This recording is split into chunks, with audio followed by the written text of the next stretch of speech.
ገርል መጽሐፍ ቅዱሳዊ ነው። የቅዱስ ጳውሎስን ሕይወት ነው የምናነበው። የቅዱስ ጴጥሮስን ሕይወት ነው የምናነበው። ከዚያ የጢሞቴዎስን ነው የምናነበው። ከዛ እያለ በቤተ ክርስቲያን ታሪክ ያለፉትን አባቶቻችን ለምሳሌ የእንጦንስን ገድል የጻፈው አትናቴዎስ ነው። ገዳም ድረስ ሄዶ የጻድቁን ተጋድሎ ያየ ነው ይህ አባት ማለት ነው። እንደዚህ ያሉት ነገሮች ስላሉ እኔ በጣም አምሶ ሀፒ የሆነ ስለ ገድላት ክርክር ምናምን ከተነሳ አንድ ዝም ብለህ መጽሐፍ አምጥተህ ግን ይህንን እያንዳንዱን ነገር እየነቀስክ ይህንን ካልከይ ግን እኔ የምረዳበትና አንተ የምትረዳበት በጣም ሊለያይ ስለሚችል እንኳን አይደለም በፕሮቴስታንት የምንለያይ ማለት በቤተ እምነት የምንለያይ ይቅርና አማኞች ሆነው ራሱ ያንን የሚረዱበት መንገድ ራሱ የተለያየ ሊሆን ይችላል። ገድላት ላይ ብቻ ሳይሆን መጽሐፍ ቅዱስ አረዳዳችንም እኮ በእምነት ስለምንቀበለው ነው እንጂ የመጽሐፍ ቅዱስ አረዳዳችን ራሱ የተለያየ ነው። መጽሐፍ ቅዱስ አረዳዳችን ላይ ያልተስማማን ሰዎች ገድላት ላይ እንዴት ልንስማማ እንችላለን? እና ከዚህ አንጻር ነው እኛ ብዙ ጊዜ ከፕሮቴስታንት ጋር በገድላት ጉዳይ ላይ ማውራቱ ምንም የጋራ በያዝነው መጽሐፍ ሳንግባባ በማይቀበሉት መጽሐፍ እንዴት ልንስማማ እንችላለን? እንዴት ልናሳምናቸው? ቢቀበሉትስ በዚህ እናጠምቃቸዋለን ወይ? ወደ ቤተክርስቲያን ልንጨምራቸው እንችላለን ወይ? በፍጹም።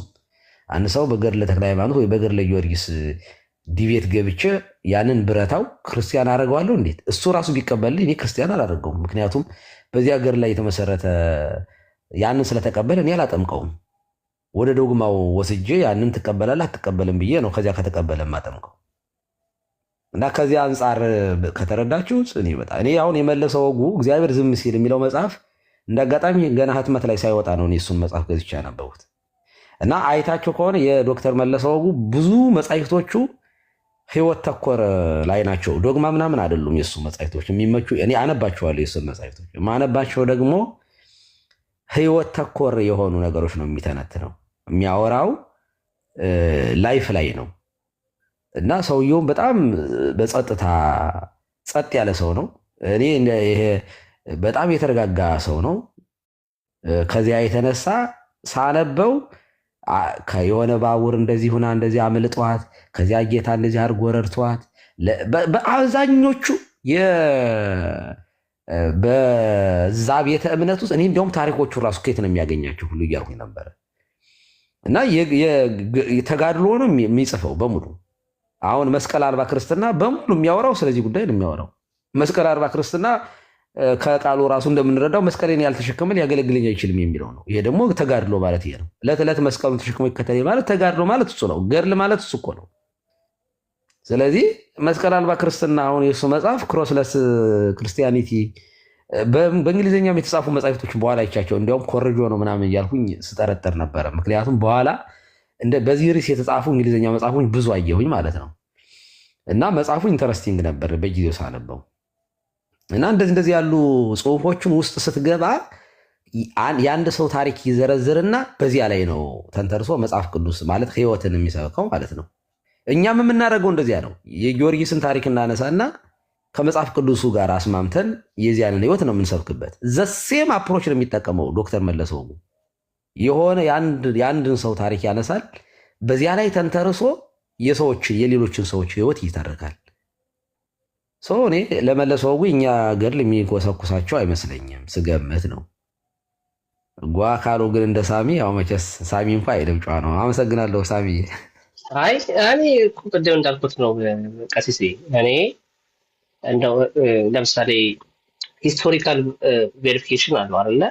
ለምሳሌ ባዮግራፊ ሲሆን ሞሮ ሶርስ አለው፣ ዴታ አለው፣ ኤቪደንስ አለው፣ ክሮስ ቼክ እናደርጋለን ያንን ነገር። ትራዲሽናል የሆነ ገድል ላይ ግን ስንመጣ ዩዥዋሊ እንዳሉት ስለ ወርሺፕ ወይ ሞራል ቲቺንግ ወይ ደግሞ ስለ ፌዝ ምናምን የሚነሳው እና እኔ እንግዲህ ካነበብኳቸው ብዙ ባይሆንም በጣም ጥቂት የሆኑ ለምሳሌ እነ ገድለ ተክለ ሃይማኖትን በተወሰነ መንገድ አንብቤያለሁ። ነገረ ማርያም እና ታምረ ማርያም በተወሰነ መንገድ አንብቤያለሁ። አይ ቲንክ እነሱን ብቻ ነው ያነበብኩት እና በጣም ሱፐርስቲሽን የሆነ ሪስክ አለው ብዬ አሁን እኔ መጽሐፉን ሳለ ብዙ ጊዜ ፌዝ ምን ይላል በኦርቶዶክስ መነጽር ማንበብ ያለባችሁ ይላል እና ስንቀልድበት እንደውም በቃ አንድ ኦርደር አድርግልን እንለዋለን። በቃ ኦርደር አድርግልንና በኦርቶዶክስ መነጽር እናምነው እና ምን እያልኩኝ ነው? በጣም ኦቨር የሆነ ፎከሲንግ ይሄ ቅዱሳን ላይ በጣም ኦቨር ፎከስ እንዲደረግ በጣም ሱፐርስቴሽን የሆነ ሬስ አንክሪቲካሊ በቃ ያን ነገር እንዲቀበል እና ዶግማቲክ የሆኑ ትምህርቶችን አንዳንድ ትምህርቶች ላይ የሚጋጭ ለምሳሌ ኢንተርሴሽን ላይ ከሆነ ለቅዱሳን ተሰጠ የሚባለው ኪዳን ብዛቱ እነዛ ኪዳናቶች ደግሞ የሰውን ኢተርናል ላይ ዘላለም ሕይወት ራሱ የሚወስኑ እንደዚህ አይነት ነገሮች ሲመጡ which is በጣም ሱፐርስቲሽን የሆነ ሪስክ አለው። ሱፐርስቲሽን የሆነ ሪስክ አለው። ሱፐርስቲሽን የሆነ ሪስክ አለው። እሱ ብቻ ሳይሆን ሚስ አንደርስቱድ የመደረግ እነዛ ሚራክሎቹ ሚስ አንደርስቱድ የመደረግ እና ሜካኒካሊ ኢንስቴድ ኦፍ ስፒሪቹዋል ከሆነ ይልቅ በጣም ሜካኒካል እንዲሆን ክፍት ይፈጥራል፣ ይከፍታል እና ሰዎች ክርስቶስ ላይ ሳይሆን ፎከስ እንዲያደርጉ ቅዱሳን ላይ ምክንያቱም ኦልሞስት የሚተካከል ከነሱ እኩል የሚተካከል እንትን ያለው ይሄ አንዳንዶቹ እንደዚህ ምንድነው የተሰጣቸው ምንድነው ቅድም ያልኩት እና የተሰጣቸው ኪዳን እንደው ክርስቶስስ ለምን የሚያስብል አይነት ነገሮችን አይቼባቸዋለሁ። እንግዲህ ከመምህር በረከት ጋር የሆነ ጊዜ ላይ እስቲ እናወራለን እንዴት እነዚህ ነገሮች እኛ እንደምንፈታ በደንብ አሳይሃለሁ ምናምን ብለውኛል። ተቀራርበናል እና ከእርሱም ጋር የሆነ ጊዜ እንደው ቤቶች መጥቼ እነዚህ ነገሮች ለምሳሌ ነገረ ማርያም ላይ ያሉ በጣም አግሬሲቭ የሆኑ አንዳንድ ቃላቶች ላይ እንዴት ነው ቤተክርስቲያኒቷ የምትፈታው? እና እሱ ብቻ ሳይሆን ኤክስፕሌን የሚያደርጉት ሰዎች ለምሳሌ አሁን እርሱ ኤክስፕሌን አድርጉልኝ ብሎት እንደው የተወሰነ የሚያሳምን ነገር ሊነግሩ ይችላል። ግን አንዳንድ ሊቃውንቶች ቤተክርስቲያን ውስጥ ያሉ ሊቃውንቶች ግን ሲፈቱት ራሱ በጣም ያስፈራ አግሬሲቭ። ለምሳሌ አሁን ሰሞኑን አንድ የሆነ ሊቃውንት ይመስለኛል እና ስለዚህ ስለ በላበሰ ሰው የሚባለው ሰው የተናገረ ሰይጣንን ምንድነው አጥምቀን ምናምን የሚለውን ነገር እያብራሩ ይወስ ላይክ በጣም ለጆሮችን የሚያደርግ ነገር ነው የሚሰማው እና ሚዲያ ላይ እና እነሱ ነገሮች ላይ እንደው ዲስከስ በደንብ ለኛ አይደለም ለኔ ሳይሆን ቤተሰቦች አሉኝ እንዳልኩት ቀጥሲ እኔ ብዙ ቤተሰቦቼ ኦርቶዶክሳውያን ናቸው በእናቴም ሳይድ በአባቴም ሳይድ እና እዛ ያለውን ኤክስፒሪየንስ አውቃለሁ። ለታቦት ያለውን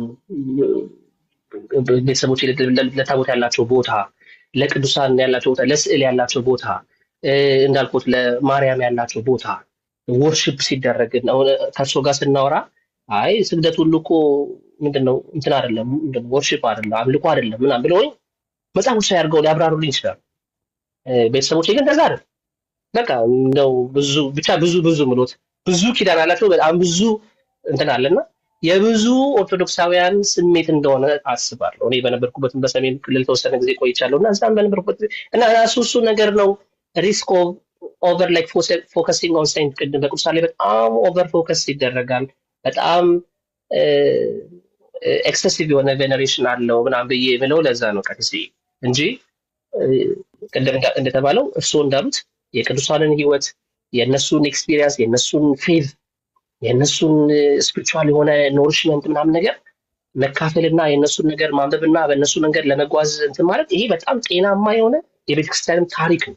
አሁን ስፒሮስ የምጠይቀው እነሱ ጋር ገራቶች መጽሐፎች አሉ፣ ብዙ መጽሐፎች አሉ። አንዳንድ የሚያነብኳቸው መጽሐፎች አሉ እና እዚህም ሀገር ላይ የተጻፉ መጽሐፎች አሉና እንደዛ መሆን አለባቸው ብዬ አስባለሁ። ቤተክርስቲያን እንደው ኦርቶዶክስ ቤተክርስቲያን እንደዚህ አይነት ነገሮች ወይ ደግሞ ከተጻፈ በኋላ የዛ መጽሐፍ እንትኑ ምንድነው ይሄ እንድምታው ምንድነው መፍቻው በዚህ ነው የሚፈታው ተብሎ ከሱ ጋር ትይዩ የሆነ መጽሐፍ የሚፈታበት መጽሐፍ ቢዘጋጅ እኛም እንደዚህ ትግል ውስጥ አንገባም ለማለት ነው። ቀሪስ ሶሪ ረጅም ፈረረኩኝ። አይ ችግር የለውም፣ ምንም ችግር የለውም። አልረዘምም። ግን ይኸውልህ እይታ እኮ ነው። እኔ አሁን በዛባቸው ምናምን የሚባል አይደለም። በመጽሐፍ ቅዱስ ስንመለከተው እይታችንን ማለት ምን ማለት ነው?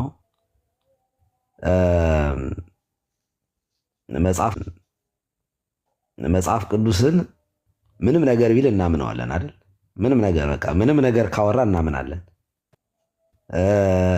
ኤልሳ ምሳሩ የብረት ምሳር ባህር ውስጥ ገብቶበት ውሃ ውስጥ ገብቶበት ከዚያ ብረቱን አንሳፎ አወጣው። አሁን መጽሐፍ ቅዱስ ስለሆነ የተቀበልነው ነው።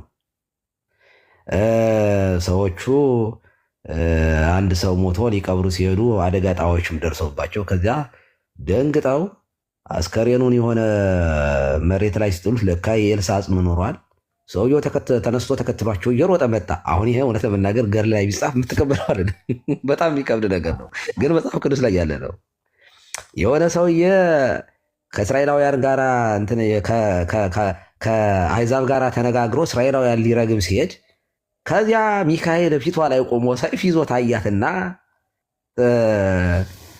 ሂጂ ቢላት ቢቀጠቅጣት አልሄድም አለች። ከዚያ መልአኩ በፊት የተመዘዘ ሰይፍ ይዞ ታያት። አህያይቱም ተናገረች። ይሄ በእውነት አሁን ይሄ ገርል ላይ ቢጻፍ ሳሚዬ መቼም ከትብላ ነው የምስቀው። መቼም እንደዚህ ያሉ ታሪኮች በጣም የሚያስገርሙ ታሪኮች አሉ መጽሐፍ ቅዱስ ውስጥ። በጣም የሚከብድ እንዴ የሳራ ታሪክ ሰው በ100 ዓመት ይወልዳል በ75 ዓመት ይወልዳል የሚለው ታሪክ ለኤልሳቤጥ እና ለዘካርያስ ቀላል ነው። ይሄ ታሪክ አሁን ለነሱ ገብርኤል ምናምን ሲነግራቸው ለእመቤታችንም ይኸው ዘመድሽ ኤልሳቤጥ ምናምን ብሎ ሲነግራት ይሄ ቀላል ነው ለነሱ። ለሳራ ግን ከባድ ነው ይሄ። ምክንያቱም ከዚያ በፊት ሳራ እንደዚህ ያለ ታሪክ አታውቅም። እንደዚህ ያለ መካን ሲወልድ ምናምን አታውቅም። ያረጀ ሰው እንደሚወልድ ምናምን ሳራ አታውቅም። የመጀመሪያ ነው። ስርወ ሃይማኖት ነው። አብርሃም ከአምልኮ ጣዖት ነው የወጣው። ከሱ በፊት እንደዚህ ተሞክሮ ገሌ እንደዚህ ሆኖ እንደዚህ ተደረገለት። ስለዚህ አንተም እንደዚህ የሚባል ነገር አብርሃም ሲቀበለውና እኛ ከአብርሃም ተምረን እኛ አንደኛም ቃሉ ይላል፣ ሁለተኛ ደግሞ ተግባራዊ ነው ማለት የሆነ ነገር ነው። በአብርሃም የወሰላየ ነው። ይህንን መቀበል ለኛ ይቀለናል። አንዳንድ ነገሮች መጽሐፍ ቅዱስ ላይ የሚጻፉ ነገሮች ላይ እንደቀላል ወንጌል በተሰበከበት ሁሉ ደግሞ እቺ ሴት ለመታሰቢያ እንዲሁ ስሟ ይነገርላታል፣ ትሰብካለች፣ ትታሰባለች። አሁን በጣም አንድ ሽቱ ቀባች። ሽቱ ስለቀባች ብቻ ወንጌል በተሰበከበት ሁሉ ስለሷ የሚወራበት ምን ምክንያት አለው?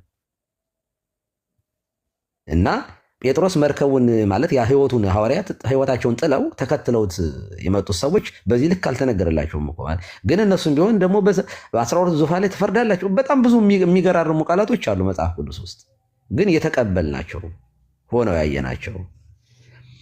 መጽሐፍ ቅዱስ ደግሞ እስትንፋሰ እግዚአብሔር ስለሆነ የእግዚአብሔር ቃል ስለሆነ ምንም ዳውት ስለማናደርገው ነው። ስለዚህ አይምሯችን ወረደ አምኖ ያንን ነገር በእምነት የተቀበልነው ስለሆነ አንጠራጠረውም። እንደ ግኖስቲኮች ወይም እንደ ሌሎቹ መጽሐፍ ቅዱስ ልንጠራጠር እንደነ መሐመድ ልንጠራጠረው አንችልም። ገድላት ላይ ሲሆን ደግሞ አንደኛ ክፍት ነው፣ አስራው መጽሐፍ አይደለም፣ እስትንፋሰ እግዚአብሔር አይደለም። እኛም ራሳችን ባለቤቶቹ ስህተት አልባ ነው አላልነውም። ስላላልነው የሚታረም ነገር ነው፣ ደግሞ እውነት ነው። ደግሞ ይሄ አንድ ገዳም ሊሆን ይችላል የሚያሳትመው።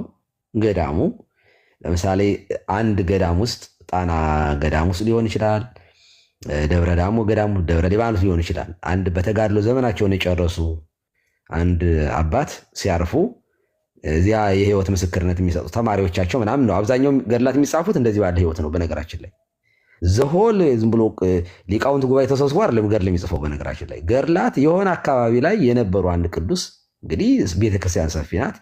ከዚያ ተማሪዎች ካሉ ወይንም ደግሞ እዚያ አገልጋዮች አብሯቸው ሲያገለግሉ የነበሩ ሰዎች ናቸው እንግዲህ ገድሉን የሚጽፉት። ሲጽፉ እንደዚህ ያጻጻፍ ስልት የተማሩ በጣም ሊቅ የሆኑ ምናምን አይደሉም። እውነት ለመናገር የሚጽፉት በጣም የታወቁ እንዳሁኑ አርተወት ጽሁፍ ቁም ጽሁፍ ነው ድሮ የነበረው። እንዳሁኑ ታይፕ የሚደረግ ነገር አይደለም። ብዙ ነገሮች ሲጻፍ ራሱ የታይፕ ስህተቶች ራሱ ይኖራሉ። የቋንቋ ስህተቶች ብዙ ነገሮች ይኖራሉ። እኔ አሁን ገጠር ላይ ሁኜ አንድ ደብዳቤ ጽፍና ከተማ ላይ ሁኜ ዘመናዊ ትምህርት ተምሬ የምጽፈው በጣም ኮምፕሌትሊ የተለያየ ነው። ዘይቤው ራሱ አሁን ትርጓሜ ወንጌል ላይ ጎንደር አካባቢ የተተረጎመው፣ ጎጃም አካባቢ የተተረጎመው ዘይቤው ቋንቋው ራሱ አማርኛው በጣም ይከብዳል።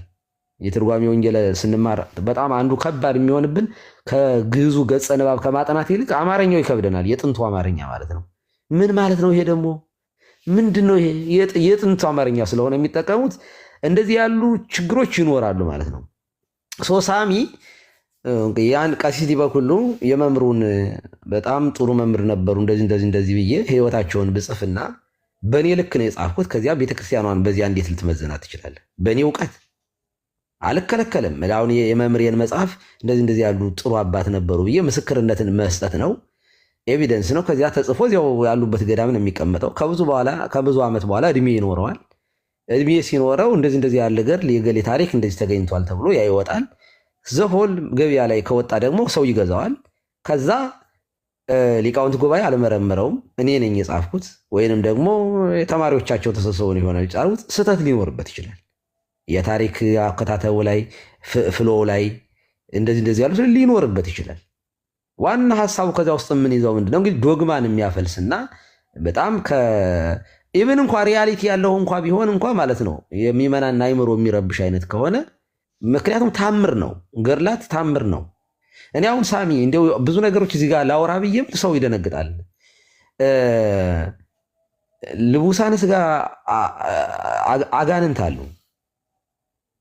አጋንንት ልክ እንደ ሰው የሚኖሩ አሉ። ተሰውረው ግን የሚኖሩ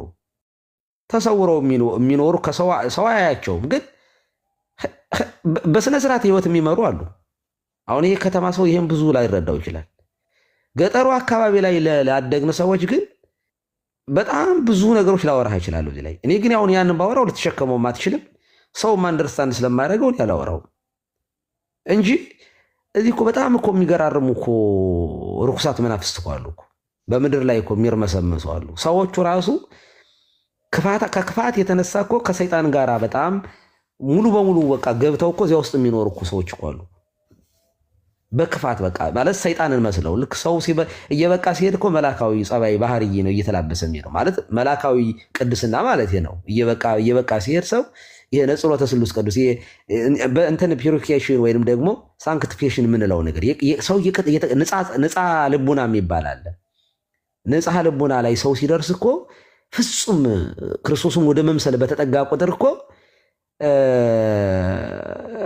ሌላ ዓለም ውስጥ ነው የሚገባው ማለት ኃጢአትን በቃ የዚህንን ምድር በጣም እየተጸየፈው ሙሉ በሙሉ እግዚአብሔርን ወደ ማክበር የሚደርሱበት እኮ እንትን እኮ አለ እንደዚህ ያለ ህይወት አለ። ቅዱሳን እነ እንጦንስ እኮ ሲታገላቸው ሰይጣን እኮ እንደኛ አይደለም የሚታገል፣ እኛን በመንፈስ ነው የሚዋጋን፣ በአእምሮት በመመኘት ነው የሚፈትነን።